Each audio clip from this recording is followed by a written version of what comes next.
Sex worker allegedly killed by her colleagues in Montego Bay. Teach them! Always make sure the message will reach them!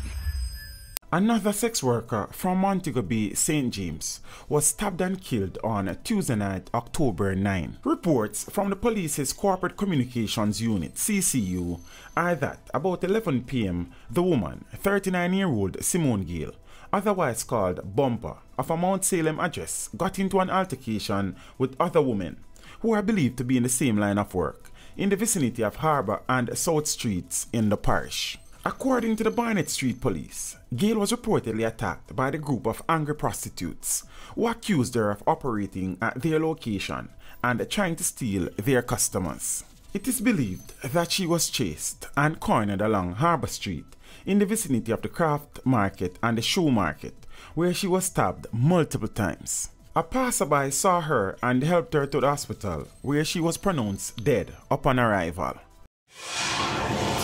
Teach them! Hey, yo, hello! Send the message and make it reach them. Teach them. Right here, Warlord representing. Thank you for watching. Please leave a comment below. Remember to like and share the video. Don't forget to subscribe for more awesome content. Follow me on social media and check out the suggested videos on screen. This is Teach saying, until next time, walk good, my friends.